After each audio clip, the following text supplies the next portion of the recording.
Kalau kita ingin mendidik anak kita beriman, itu kita wajib ke gereja. Itu dia.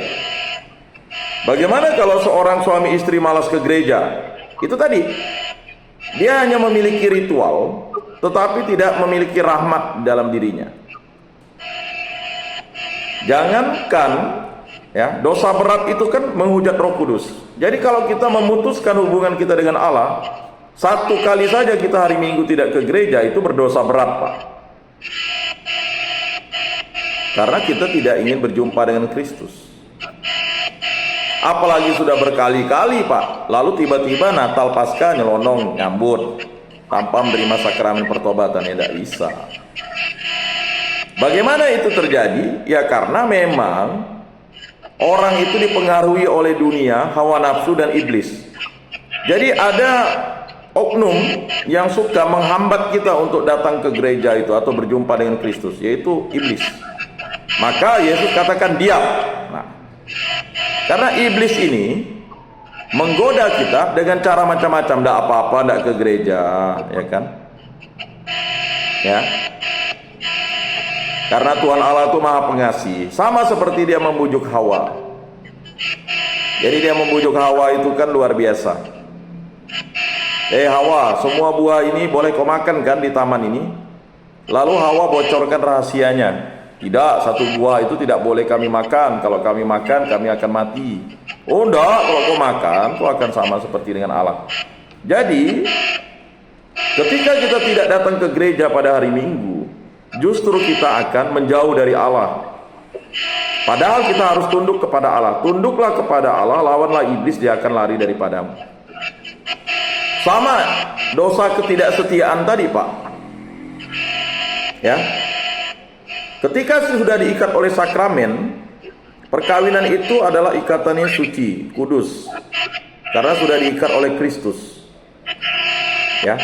Tetapi ya kan, dia tidak mampu tunduk kepada Allah. Bagaimana dia bisa mau dipelihara Allah kalau dia sendiri tidak datang ke hadirat Allah? Nah itu jawabannya, Pak, untuk sementara. Kemudian jawaban yang kedua, ya. Ini ada masalah budaya yang menjadi persoalan. Iman dan budaya ini maunya selaras, Pak.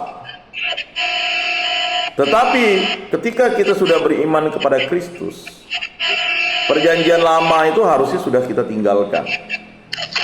Kata meninggalkan itu adalah meninggalkan budaya yang tidak selaras dengan iman. Contohnya ngayau, Pak. Ngayau itu kan melanggar 10 perintah Allah, membunuh.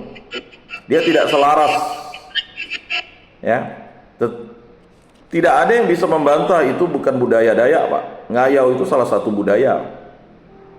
Mengapa disebut budaya? Karena itu adalah tanda kedewasaan seorang laki-laki untuk menjadi pribadi yang dewasa. Dan sebagai mas kawin untuk ya, seseorang laki-laki itu dianggap pantas untuk mempersunting seorang dara. Atau sebenarnya tanda penolakan keluarga itu, ya, karena memang dara itu tidak suka dengan ya anak bujang ini, tetapi syaratnya ya syarat yang paling berat. Nah, jadi harus dipahami itu konteks budaya.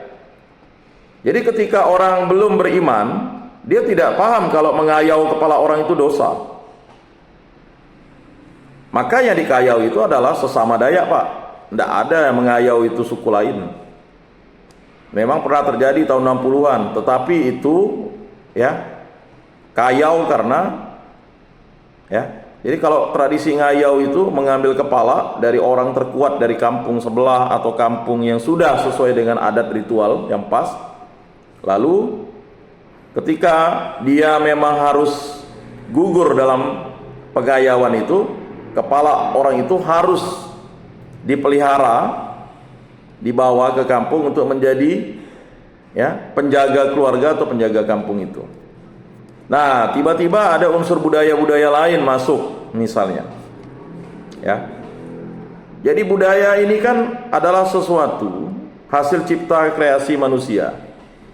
Selama budaya itu tidak bertentangan dengan ajaran iman, budaya itu silakan dilakukan. Contohnya budaya apa, Pak? Budaya bercocok tanam. Ya kan? Budaya Dayak itu kan bercocok tanam. Ya, dilestarikan. Nah, makanya sebelum bercocok tanam itu kan ada namanya nyangahap, atau misalnya apalah namanya ya, membuka pampas baru itu, memotong anjing dan seperangkat adatnya, ya. Makanya alkulturasi atau inkulturasi yang terjadi dengan budaya itu, gereja mendekatinya dengan cara membuka lahan dengan ya, memberkati lahan itu dengan misa pembukaan lahan. Itu sudah didekati oleh unsur agama. Nah, ajaran Katolik itu tidak merampas kebudayaan orang itu langsung, karena kebudayaan itu baik adanya. Sama seperti kebudayaan Yesus. Yesus itu kan berbudaya, Pak. Budayanya Yahudi. Jadi maka budaya Yahudi itu, pesta pernikahan di Kana itu dia harus hadir.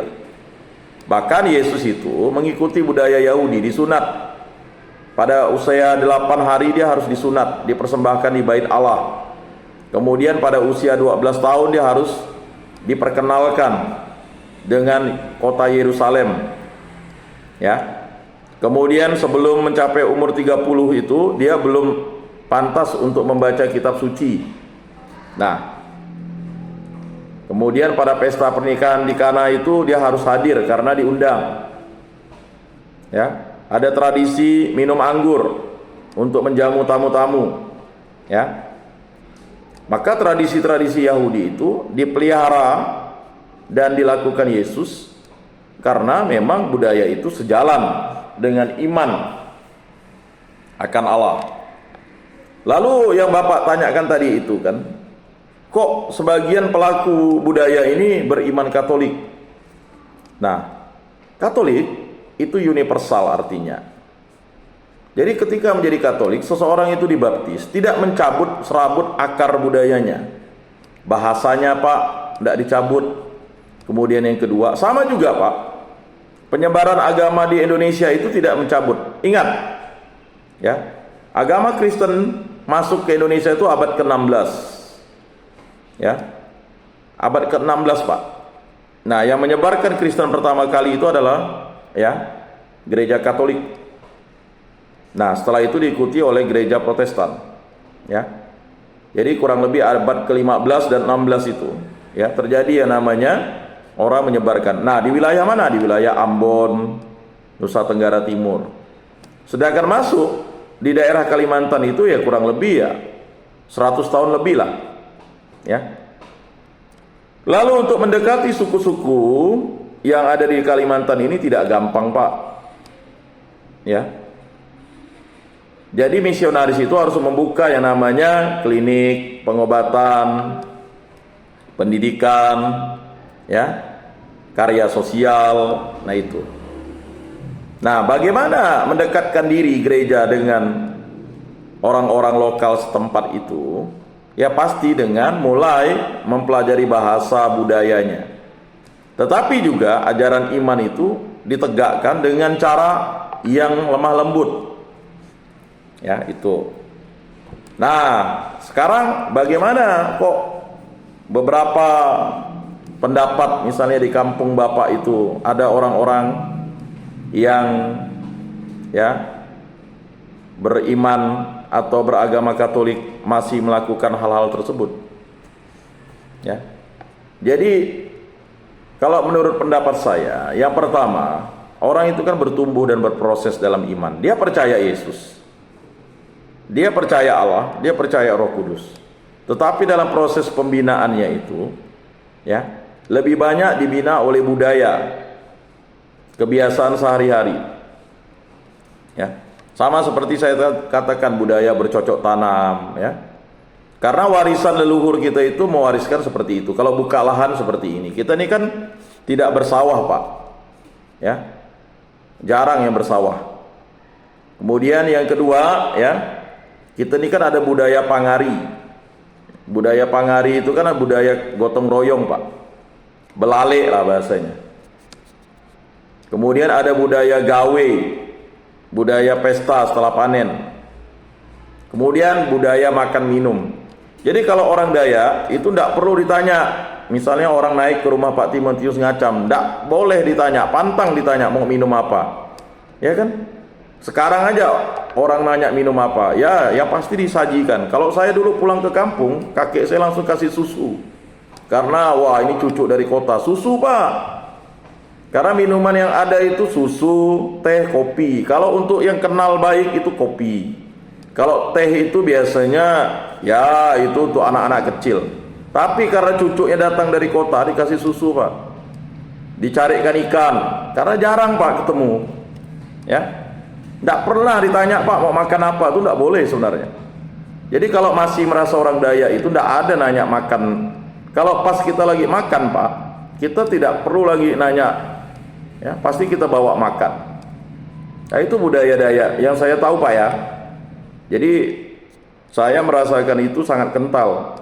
Jadi kalau kita datang misalnya, kayak saya pulang lah ya, tidak pernah ditanya mau makan apa, mau minum apa. Mama saya langsung buatkan. Saya makan apa yang mereka, karena budaya Pak, makan minum tuh. Atau misalnya kayak orang naik ke kampung, ke rumah kakek saya, langsung dipotongkan ayam. Kalau dia beriman lain, beragama lain. Ya kan? Nah, jadi bayangkan Pak, kalau budaya makan minum di ini, ya makanya orang tahun baru padi itu dikasih padi, dikasih lemang, disuruh makan minum Pak, ya kan tidak ada tuh ditanya mau atau tidak langsung dikasih. Anda tahu lah apakah itu budaya itu masih dipertahankan ya di beberapa tempat masih. Nah tiba-tiba ada misalnya kayak budaya belalak, besam-besam, nyangahan, atau misalnya budaya untuk tradisi pengobatan berlenggang dan sebagainya. Nah orang kan dibaptis itu karena ya akar pemahamannya itu ya masih belum kuat. Nah dilihat budaya itu oleh gereja. Contoh Pak, ada budaya yang dipandang itu orang bilang judi, bukan. Misalnya sabung ayam. Sabung ayam tuh di beberapa daerah hulu atau Sekadau itu sebenarnya budaya untuk ya batas tanah Pak. Jadi batas tanah. Jadi kalau misalnya ada perselisihan batas tanah antara si A dan si B, maka dia harus menyambung ayam itu. Nah, kalau ayamnya kalah berarti betul itu batas tanahnya. Tuh. Begitu juga budaya minum tuak. Minum tuak itu kan pada gawai Pak. Jadi budaya-budaya yang tadi Pak Timotius Ngacam tanya itu, mengapa masih dilakukan? Ya kalau menurut mereka baik adanya dan tidak bertentangan nilai agama, ya silakan. Contohnya misalnya besamsam, belalak, bepantang. Mana di beberapa tempat itu kan ya pengurus adatnya sudah tetapkan kalau mau belalak besamsam itu jangan sampai ya atau nutup kampung pada saat hari Jumat, Sabtu dan Minggu Pak. Karena orang mau beribadat, ya, itu. Nah, jadi kembali kalau orang itu beragama itu, ya, teori moderasi beragama, ya begini, saya jelaskan karena itu hubungannya Pak nanya tuh moderasi beragama. Moderasi beragama itu kan yang pertama tuh komitmen kebangsaan kita. Kemudian yang kedua, makanya komitmen kebangsaan kita, apa yang Yesus katakan, berikanlah apa yang menjadi hak kaisar dan berikanlah apa yang menjadi hak Allah. Berikutnya yang kedua adalah ya budaya anti kekerasan. Jadi moderat itu kan artinya itu menampilkan nilai-nilai kebaikan, ya. Kemudian toleran, ya. Berikutnya menghargai budaya setempat. Jadi ada Pak, sebagian orang denominasi Kristen itu mengucapkan adil kak talino bocor amin kak saruga bahasa ingat kak jubata pun dia bilang tidak boleh. Nah, jadi saya katakan ya kalau itu bertentangan dengan iman, mana yang namanya iman? Yang namanya Tuhan Allah itu namanya kalau di Eropa namanya di bahasa Inggris itu God. Kalau orang Yahudi panggilnya YHWH, Elohim Adonai. Ya. Kalau di Indonesia orang panggil Tuhan. Ya, bahasa lain ada Deus, ada Theos. Lalu tiba-tiba gara-gara di kampung A ngomongnya Jubata itu bukan Tuhan. Jadi dianggap hanya dewa. Jadi tiba-tiba ada denominasi yang mengatakan ya enggak perlu mengucapkan salam itu. Wah, kacau tuh. Masa sekedar salam pun enggak boleh? Ada yang saking fanatiknya lupa dia bahwa penghargaan terhadap nilai budaya itu penting adanya karena merupakan hasil cipta karya yang berasal dari cipta karya kita itu, pikiran kita itu berasal dari Allah. Mungkin itu dulu jawaban saya, karena jawaban Pak Timotius Ngacam nih 1 tahun pun dijawab pun pasti akan berdampak begitu. Karena beda teori, beda budaya. Nah, contoh saya katakan tadi itu, saya contohkan, makanya puji Tuhan orang tua saya itu mencontohkan sesuatu yang baik kepada saya. Contohnya Pak, kawin adat. Kawin adat itu kakek saya bilang, karena dia sudah Katolik, dia bilang kawin Tuhan dulu, baru kawin adat. Nah, kan saya berkali-kali katakan, padahal kakek saya itu, dia masih kental dengan adat budayanya ya Pak. Kawin adat itu Pak, kalau khususnya di kampung kakek saya itu harus ada kepala Pak, dihamparkan kepala itu. 7 hari 7 malam Pak, tidak bisa buat apa-apa, jangankan berhubungan badan kata mama saya. Memang tidak boleh, pantang Pak. Makanya kawin adatnya itu, tetapi tetap dilakukan karena bapak saya anak pertama, ya kan, dan satu-satunya laki-laki. Sekarang tidak bisa kawin adat lagi Pak di kampung itu, karena apa? Kepalanya sudah tidak ada. Dan tiba-tiba 3 sindu kepala di kampung bapak saya itu disambar petir, terbakar setelah gereja Santo Antonius berdiri di situ. Nah, ya kan? Jadi yang namanya kawin adat itu baik Pak, tapi dilaksanakan setelah kawin gereja. Terkadang orang ini pribadinya itu tidak kuat dalam iman, lalu menghalalkan adat itu untuk kepentingan masing-masing. Ya. Tapi itu butuh yang namanya diskusi lebih panjang Pak. Semua budaya kita itu baik adanya. Tetapi budaya yang melanggar, yang benar-benar melanggar dogma itu adalah yang ngayau itu. Makanya itu harus dihentikan oleh seluruh yang beriman ya di gereja Katolik, jelas. Ya, karena itu budaya kekerasan. Nah, tetapi kalau dipandang dengan adat istiadat sebelumnya, itu adalah budaya yang harus dilestarikan karena itu berhubungan dengan banyak ritual adat yang harus dilakukan, termasuk kawin adat, buka lahan, pesta panen, itu bawa kepala itu Pak. Jadi, nah makanya akhirnya ya gereja mendekati masyarakat itu dengan cara yang pendekatan secara unsur budaya, yang baik diambil, yang tidak baik tidak diambil. Nah, mungkin di kampung Pak Timotius Ngacam ini mungkin ya harus terus ada namanya pembinaan ya, kontinu, baik oleh tokoh-tokoh agama dan oleh Pak Timotius Ngacam nanti. Tapi kalau misalnya bertentangan, itu justru repot nanti. Nah, mungkin itu dulu Pak jawaban saya. Silakan Pak kalau ada yang bertanya.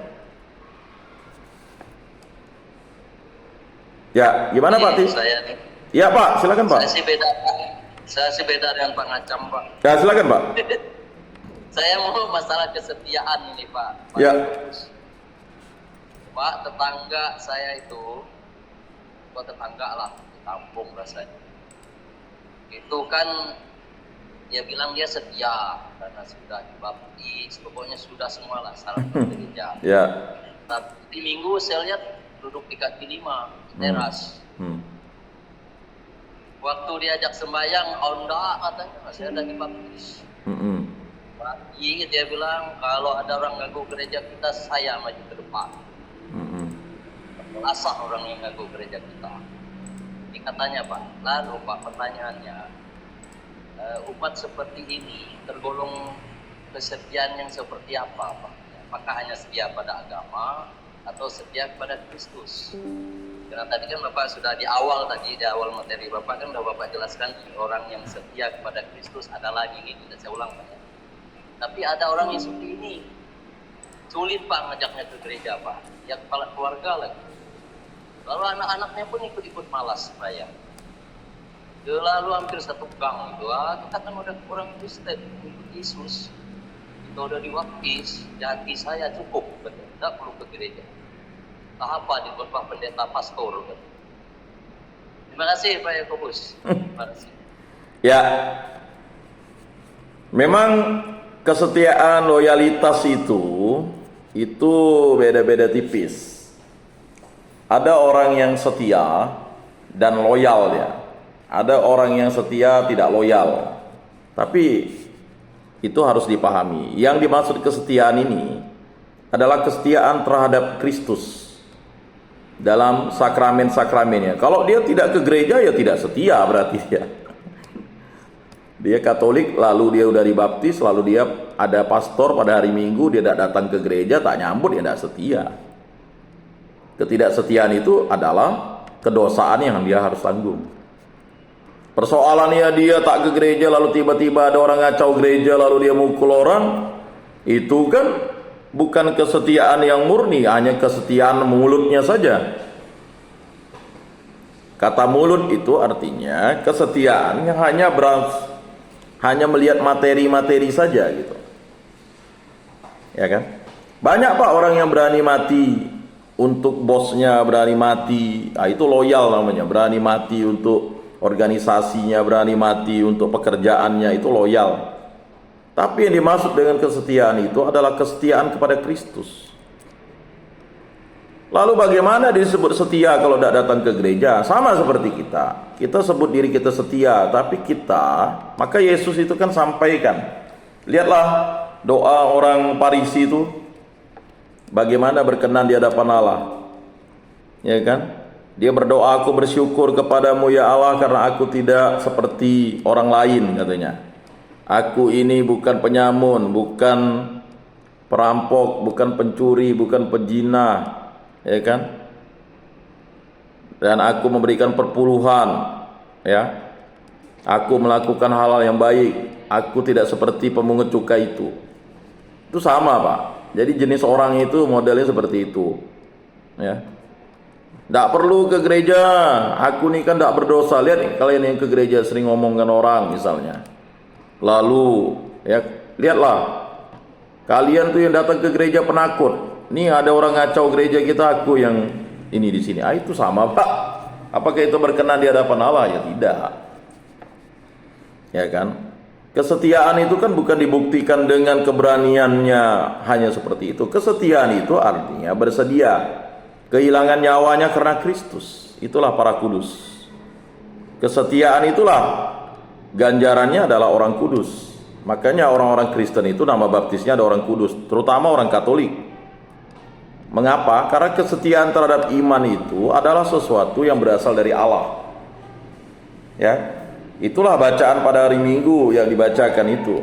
Ya kan, barang siapa kehilangan nyawanya karena aku, dia akan memperolehnya. Dan barang siapa membenci nyawanya karena dunia ini, dia akan memperolehnya. Tetapi siapa yang mencintai nyawanya, dia tidak akan mendapatkannya. Mengapa? Karena kesetiaan itu hanya kepada Kristus. Bagaimana dia disebut setia kalau dia selingkuh, dia main perempuan, main laki-laki? Ya itu sih, walaupun dia rajin ke gereja, itu tadi Pak, dia punya ritual tetapi dia tidak punya rahmat.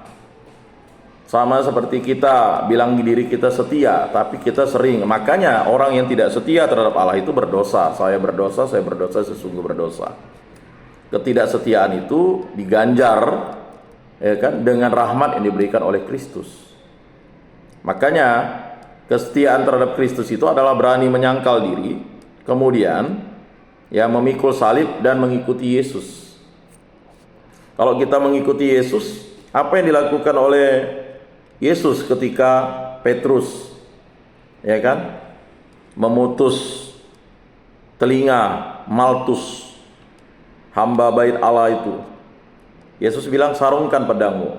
Ya, siapa yang bermain dengan pedang akan mati dengan pedangnya. Siapa yang bermain dengan kekerasan akan mati dengan kekerasannya sendiri.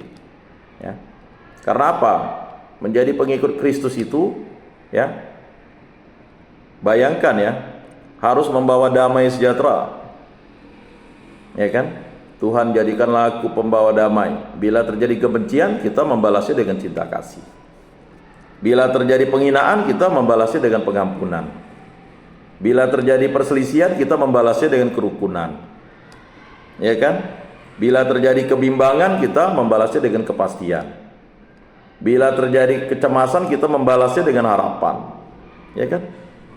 Bila terjadi kesedihan, kita membalasnya dengan menjadi sumber kegembiraan. Bila terjadi kegelapan, kita menjadi membawa terang. Nah, jadi kita harus, ya kan? Apa kata Yesus? Kita harus memberi daripada menerima, mengampuni daripada diampuni, mencintai daripada dicintai. Ya, kan seperti itu, Pak. Sebab dengan memberi kita menerima, dengan mengampuni kita diampuni, dan ya kan, dengan ya kan mati suci kita bangkit lagi untuk selama-lamanya. Jadi kalau kita mati itu suci, kudus, mati itu hanya memisahkan rohani dan jasmani kita. Tetapi mati yang bahaya itu adalah memisahkan kita dengan Kristus, dengan Allah. Maka ya, apa yang disebut dengan kesetiaan itu adalah ya, menerima rahmat-rahmat dari Kristus dan setia mengikuti jalan Kristus, ya kan, dengan berdoa, membaca firman-Nya dan melakukan kehendaknya. Maka dalam doa pagi itu, kalau Bapak baca di Mada Bakti itu kan, ya, tuntunlah kami dengan roh-Mu agar kami serupa dengan Yesus Kristus Putra-Mu. Jadi Bapak-bapak, saudara-saudara yang terkasih, memang menjadi pengikut Kristus itu butuh yang namanya, ya kan, kemampuan pemahaman yang berasal dari Roh Kudus. Jadi jangan pikir kita melakukan kekerasan itu lalu akan mendapatkan yang namanya pahala, ya kan? Karena kita mendapatkan harta warisan dari Kristus, maka kita harus memelihara harta warisan itu. Bukan kita masukkan ke mulut anjing atau ke mulut babi, nanti dikoyak-koyak anjing atau dikoyak-koyak babi itu, ya. Jadi rahmat baptisan yang diberikan oleh Kristus kepada kita itu tidak boleh kita sia-siakan. Dan memang menjadi pengikut Kristus itu kita adalah agen cinta kasih. Apa itu agen, Pak? Sumber. Sumber kegembiraan, sumber sukacita, sumber kepastian, sumber kebenaran. Kalau ada orang sesat kan kita ajak ke jalan yang benar, Pak. Siapakah kebenaran itu? Yesus Kristus. Bagaimana mengajaknya? Dengan bantuan Roh Kudus, bukan bantuan kita, Pak. Maka kita harus berdoa dulu, ada hubungan intim dengan Allah. Bagaimana kita bisa mengajak orang untuk ke gereja kalau kita sendiri tidak memiliki hubungan intim, hubungan mesra dengan Allah? Ya kan tidak mungkin, Pak. Kita mau ngajak orang baik, kita nih memang begini, Pak. Kita nih suka suruh orang itu baik, tapi kita tidak mau menjadi baik. Maka Yesus bilang, kamu bilang saya baik. Itu kan sebenarnya suatu sarkasme bahasa sekarang itu, suatu teguran atau sindiran kepada orang itu. Dia sering, Pak pastor nih baik, Pak pendeta nih baik, hamba Tuhan nih baik, ya kan? Baik karena dia ngasih uang, ya kan? Tapi ketika tegur dia misal salah, itu dibilang, wah, tak baik dia tuh negur saya beristri 2. Padahal jelas tuh, tegurlah saudaramu. Ya kan? Kalau dia itu, bahkan kata Yesus apa? Potonglah tanganmu, penggallah kakimu, cungkilah matamu jika itu menyesatkan kamu. Ya kalau udah salah, ya salah. Nggak ada, Pak, kita ini terkadang ini lalu mentolerir, Pak. Ngapa dia kawin 2? Ya wajar, istri pertama ya lihatlah, nggak punya anak, comel loh. Dia sudah kawin secara sakramental, terima dan suka dan duka dalam untung dan malang. Tidak bisa lalu gara-gara tidak punya anak lalu mau kawin 2, kawin 3, kawin 4. Dulu ada tuh, gara-gara mau kawin punya anak laki-laki. Rupanya kan sel sperma itu kan asalnya dari laki-laki, Pak. Sekarang tidak laku. Itu dulu, zaman dulu ketika ilmu kesehatan belum canggih. Yang menentukan sel sperma itu kan, yang menentukan jenis kelamin itu kan sel sperma yang disemprotkan oleh suaminya kepada istrinya dalam berhubungan intim, ya kan? Karena telur si perempuan itu Pak, pasti X. Sedangkan sel sperma itu ada Y atau X. Kalau dia menyemprotkannya Y, iyalah nanti XY jadi kayak laki-laki lah dia. Nah itu kan proses biologisnya, tapi itu kehendak Tuhan juga. Nah jadi itu Pak dulu kata kesetiaan itu. Jadi kesetiaan itu ya tidak melakukan hal dosa. Kalau kita melakukan dosa, korupsi, mencuri, merampok, memfitnah, berjudi, ya itu tidak setia namanya. Ya. Walaupun kita rajin ke gereja, kita menipu diri kita sendiri. Kita menipu diri sendiri, Pak. Makanya ya, doa orang benar. Siapa sih doa orang benar itu? Doa orang benar itu adalah doa yang tidak menipu dirinya sendiri. Ya. Doa yang tidak menyembunyikan dosanya, tetapi dia mengakui dosanya dan akhirnya dia mohon ampun dan mendapatkan rahmat. Dan dia tidak melakukan dosa itu lagi. Itulah kesetiaan. Tetapi kesetiaan yang tidak setia itu adalah kesetiaan yang akhirnya mendapat ganjaran. Ya, ingat Pak, malaikat itu tidak setia. Apa akhirnya? Dia mengutuki dirinya menjadi iblis. Jadi bukan Allah yang menciptakan sesuatu yang jahat. Jangan salah. Allah tidak menciptakan kejahatan. Yang menciptakan kejahatan itu adalah kesombongan diri dari makhluk itu. Nah itu. Jadi kita itu diciptakan baik adanya. Nah maka kalau ada yang mengatakan Allah menciptakan yang baik dan yang jahat, itu adalah keliru besar bagi iman Kristen. Ya kan? Karena Allah itu menciptakan semua baik adanya. Menciptakan malaikat baik adanya. Tiba-tiba ada kejahatan itu datang, itu karena akibat ulah. Ya, ulah makhluk itu, ulah malaikat itu, ulah manusia itu yang tidak setia kepada Allah. Nah itu Pak. Demikian Pak. Ya. Masih ada yang mau ditanyakan?